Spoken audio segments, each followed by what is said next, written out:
Hello students, हम लोग chapter पढ़े कार्बन और इसके यौगिक यानी कार्बन एंड इट्स कंपाउंड। और आज की क्लास में हम लोग आगे के कुछ कार्बनिक यौगिकों के नामकरण देखने वाले हैं। तो चलिए अब लोग देखते हैं अगला समूह एल्काइन। एल्काइन या एसिटिलीन भी कह सकते हैं। एसिटिलीन, एल्काइन कहिए या एसिटिलीन कहिए। इसका जो सामान्य सूत्र होता है CnH2n-2 होता है। देखिए IUPAC प्रणाली के अनुसार इसका नामकरण कैसे किया जाता है इसको समझते हैं। तो हम लोग यहाँ पे लिख सकते हैं कि IUPAC प्रणाली के अनुसार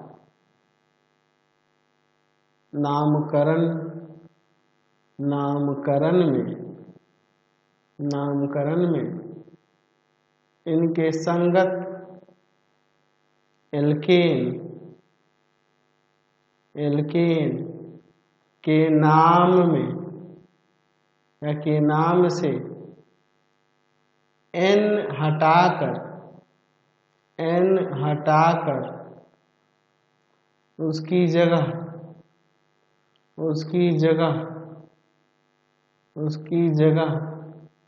पर आइन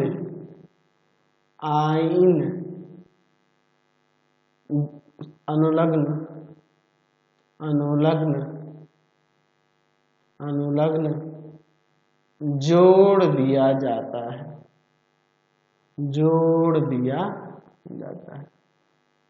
जैसे अगर हम लोग एल्केन की बात करेंगे तो एल्केन कैसे बना है, तो एल्केन आपका एल्क प्लस एन से बना हुआ। इसमें से एन को हटाकर अब क्या जोड़ देना है, आइन जोड़ देना है, इसलिए बन जाएगा ये एल्काइन। ठीक है, IUPAC प्रणाली में। ठीक है, जैसे अगर मान लो आप इसमें देखो, ये आपका सामान्य सूत्र है, इसमें आप 1 नहीं रख सकते क्योंकि 1 रखने पे हाइड्रोजन की संख्या 0 हो जाएगी। 2 से शुरू करेंगे, 2 रखेंगे तो हो जाएगा C2H2। ये सूत्र यहाँ पे मैं दर्शा दे रहा हूँ। ये सूत्र हो जाएगा आपका, मैं चार्ट बना देता हूँ। ये सूत्र हो जाएगा, यहाँ पे उसका हम लोग संरचना सूत्र लिख लेते हैं। संरचना सूत्र यहाँ पे लिख लेते हैं। अच्छा, इसमें हम लोग साधारण नाम भी देते हैं और एक IUPAC नाम। ठीक है, चलिए तो यहाँ पे मैं लिख देता हूँ संरचना सूत्र। यहाँ पे आपका साधारण नाम और यहाँ पे IUPAC नाम।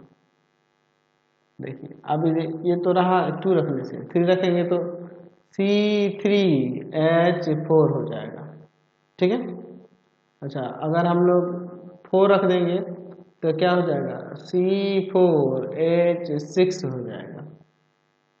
C4H6 हो जाएगा।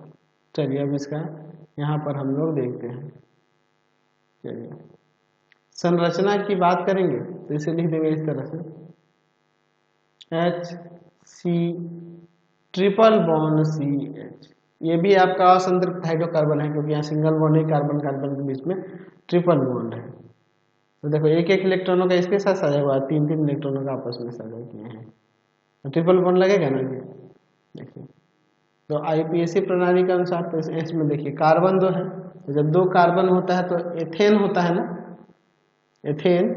तो एथेन अब क्या करेंगे इसके नामकरण में, तो जो एथेन होता है इसका नाम एथेन होता है। एथेन कैसे बना है जी, एथ प्लस एन से, इसमें एन को हटाकर आइन जोड़ देंगे, यानी बन जाएगा ये एथाइन। इसका नाम क्या हो जाएगा, एथाइन। अच्छा, और साधारण नाम क्या हो जाएगा, तो ऊपर मैंने आपको बताया था ना, यहाँ पे एसिटिलीन भी इसे कहा जाता है। ठीक है, तो इसका जैसे ये जो जुड़ा हुआ है इसको हम लोग एसिटिलीन ही कहेंगे। ठीक है, एसिटिलीन, इसका नाम एसिटिलीन हो जाएगा। अच्छा, यहाँ 3 रखे हैं तो ये हो जाएगा CH,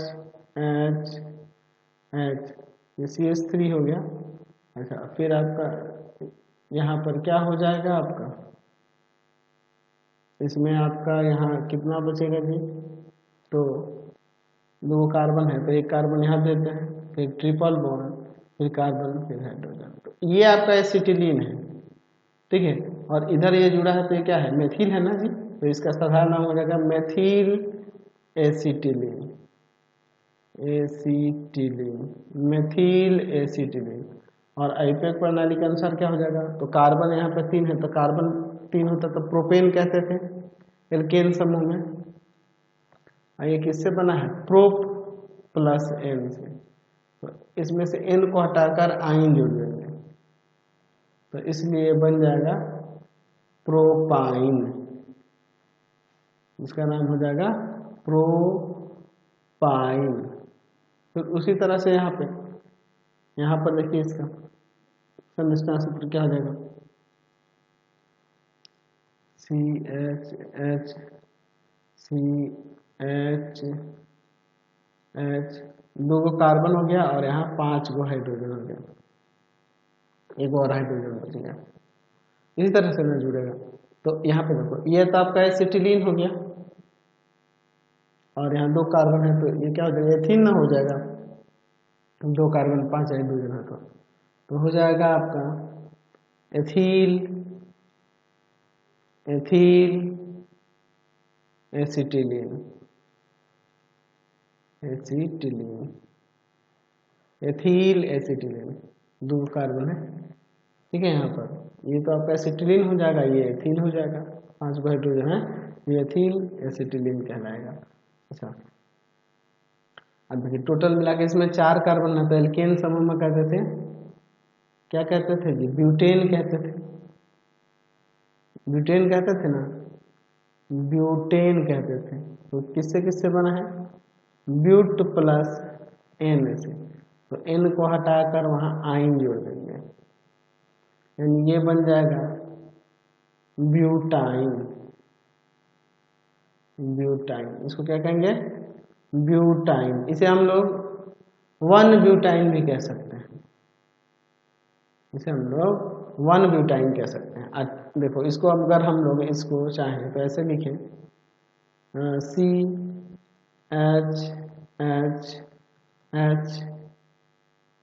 C triple bond CH,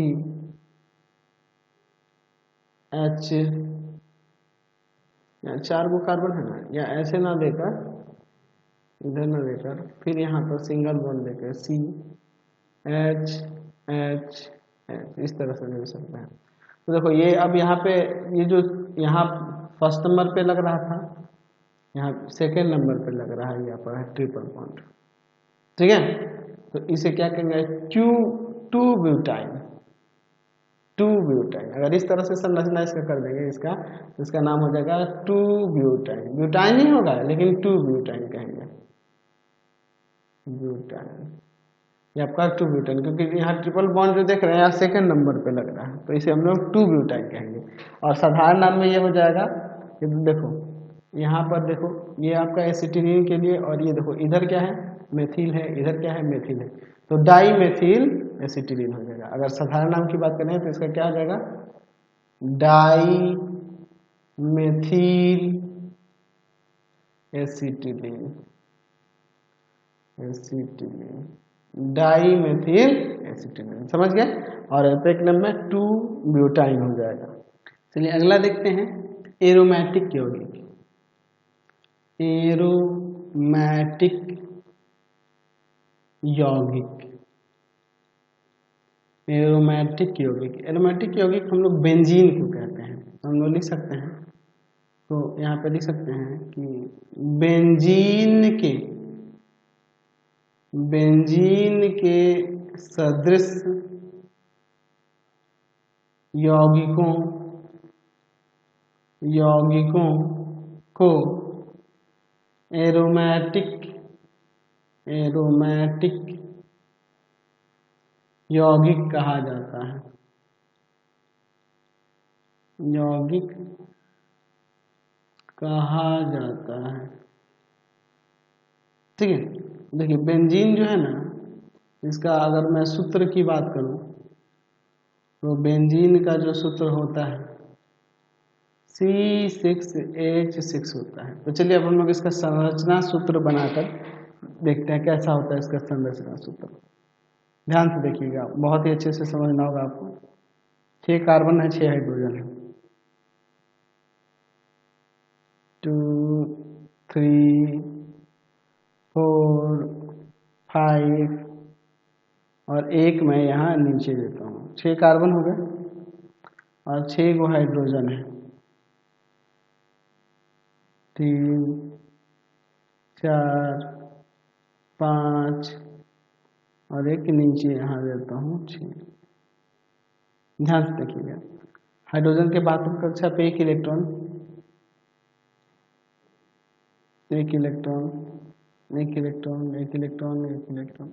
carbon के पास 4 है, तो एक इसके साथ साझा करेगा। अच्छा, मान लो एक इसके साथ करता है तो 2 गो बच जाएगा, तो 2 गो को हमें इधर दे देना होगा। उसी तरह इस कार्बन के पास भी 4 है, तो एक इलेक्ट्रॉन इधर, एक इधर, 2 और 2 गो बच गए जो इसके साथ कर देगा।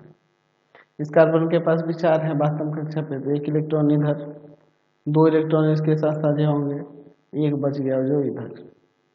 फिर इस कार्बन के साथ 4 है, तो एक इधर हाइड्रोजन के साथ, एक इस कार्बन के साथ, 2 बच गए, तो 2 गो इधर इस कार्बन के साथ, इसका 2 गो इधर, एक इधर 3 और एक 4। इस कार्बन के पास भी 4 है, तो 1 2 और ये 2 4 हो गए। देखो कार्बन का ये देखो अष्टक अपना पूरा कर लेगा कार्बन। हाइड्रोजन का तो हो गया वियोग पूरा, 2 इलेक्ट्रॉन होने चाहिए उसके प्रथम कक्षा पे, इसमें भी 2, इसमें भी 2, ठीक है, और नीचे भी इसी तरह से यहाँ पर 2 चाहिए, 2 है, यहाँ पर भी 2 चाहिए, 2 है, और यहाँ पर भी 2 चाहिए, 2 है। ठीक है, अब बचा कार्बन के लिए देख लेते हैं। तो कार्बन के लिए आप देखो, इस कार्बन को 8 चाहिए ना जी, तो देखिए 4 और 4 8, ये ना हो जाएगा। 2 4 6 और 2 8, इस कार्बन को 8 चाहिए।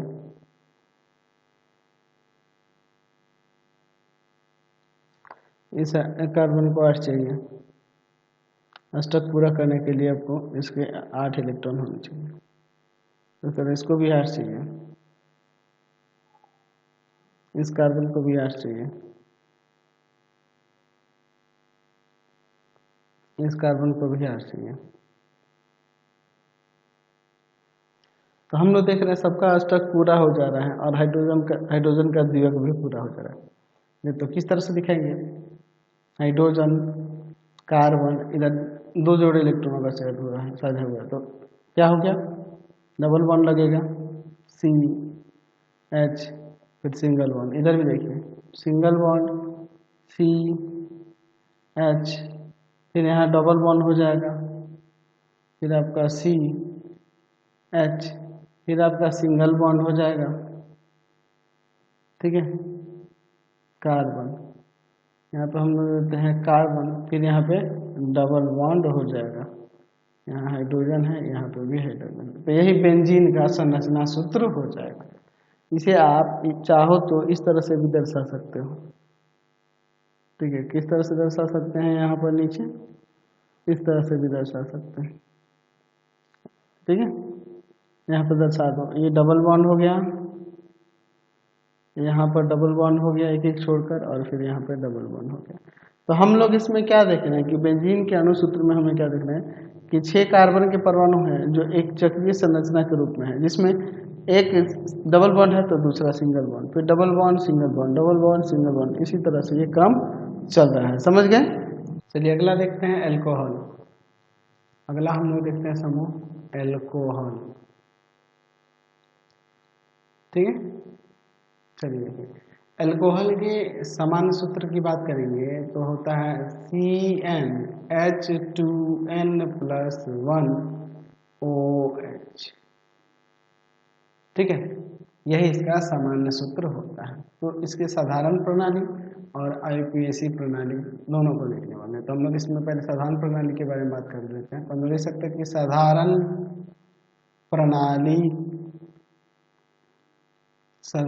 प्रणाली के अनुसार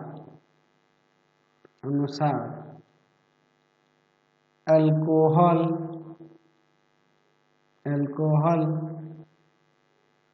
के नामकरण में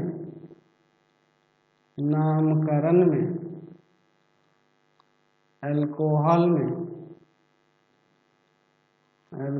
में उपस्थित एल्कील समूह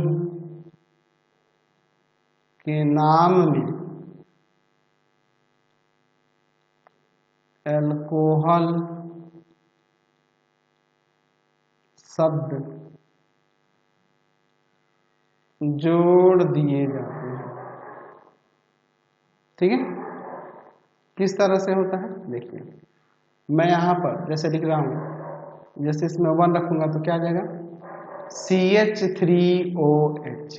ठीक है, तो देखिए, तो एल्कील समूह में CH3 को क्या कहते थे, मेथिल कहते थे, और OH जुड़ा है इसलिए अल्कोहल हो जाएगा। तो इसका नाम हो जाएगा मेथिल अल्कोहल।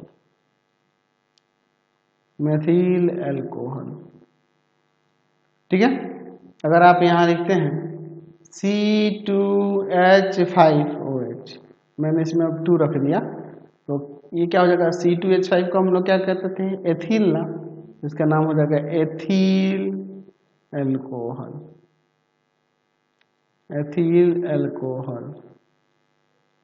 अगर हम लोग इसमें 3 रख देते हैं तो ये बन जाएगा C3H7, ठीक है, OH, तो इसका नाम क्या हो जाएगा प्रोपील अल्कोहल।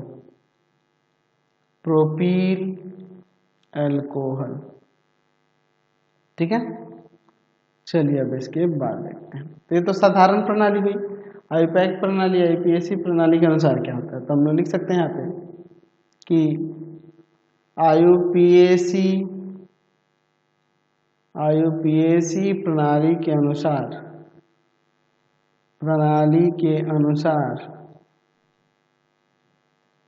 अल्कोहल के नामकरण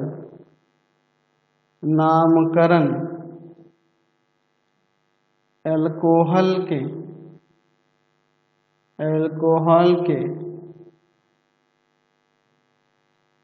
अनुरूपी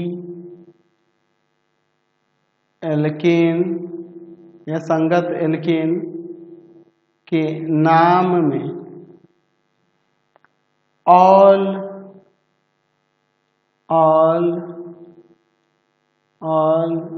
अनुलग्न जोड़कर किया जाता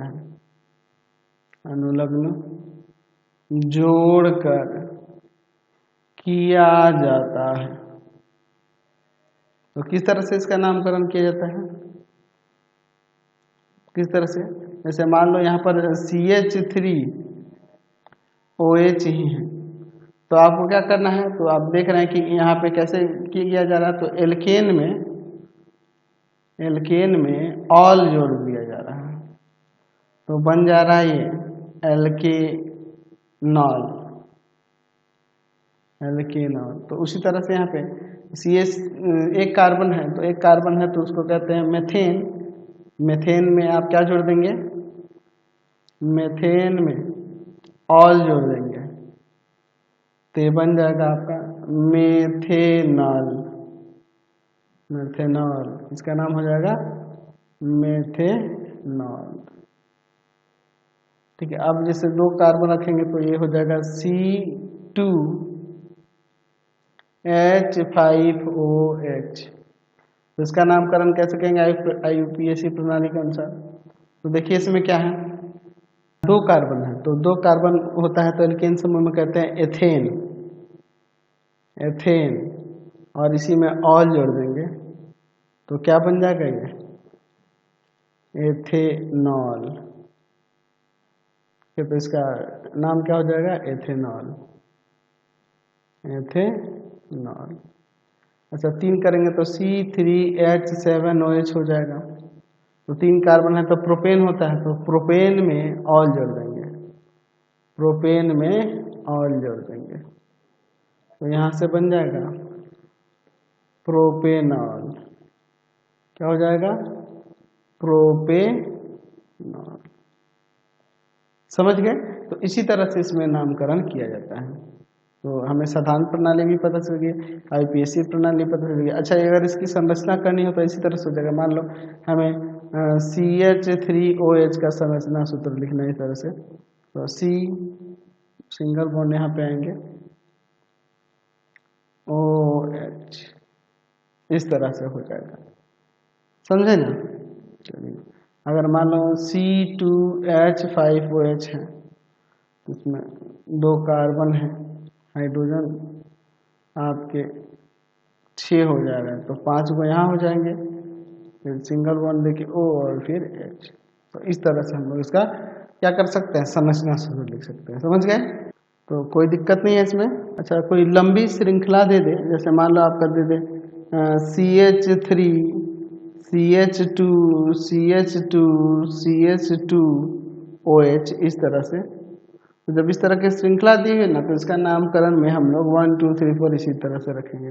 तो OH इधर जुड़ा हुआ है तो इसलिए गिनती यहाँ से 1 2 3 4, तो 1 नंबर पे है। और देखो क्या है ये, आप 1 2 3 4 कार्बन देख रहे हैं, तो ब्यूटेनॉल ना हो जाएगा, यहाँ पर ब्यूटेनॉल जुड़ जाएगा, ऑल जुड़ जाएगा ब्यूटेन में, तो ब्यूटेनॉल हो जाएगा। अच्छा अगर यहीं पे OH यहाँ ना लगाकर हम कुछ इस तरह से कर देते, CH3 CH2 O CH कर CH CH single bond OH single bond CH3, तो इस तरह का होगा तो क्या हो जाएगा? तो ये देखो OH कितने नंबर पे जुड़ा है? 1 2 3 4, जिधर से हम लोग का काउंटिंग नजदीक होगा इसका। ठीक है, तो यहाँ पे OH 2 नंबर पे है, तो यहाँ पे लिखेंगे 2 ब्यूटेनॉल, 2 ब्यूटेनॉल इसका नाम हो जाएगा। तो इस तरह से भी हम लोग इनका नामकरण करते हैं। तो फिलहाल इस वीडियो में यहीं तक रहने देता हूँ। नेक्स्ट वीडियो में आगे के टॉपिक देखेंगे। आपको हमारे 3 चैनलों को सब्सक्राइब करना होगा। पहला है pathfinder classes Chhapra, pathfinder classes Chhapra. दूसरा आपका भारती भवन रविकांत सर, भारती भवन रविकांत सर। और तीसरा चैनल है रविकांत सर के नाम से। तीनों को सब्सक्राइब कर लेंगे और इससे रिलेटेड वीडियो के लिए सीधे डिस्क्रिप्शन में जाएंगे। इससे रिलेटेड नोट्स के लिए गूगल पे जाकर सर्च करेंगे www.ravikantsir.in, और यहाँ पर जाकर आप सभी क्लासेस के नोट्स और उनके PDF को डाउनलोड कर सकते हैं, पढ़ सकते हैं। इंस्टाग्राम और फेसबुक पे जाके पाथफाइंडर क्लासेस छपरा को लाइक एंड फॉलो करना नहीं भूलेंगे। Thanks for watching the video.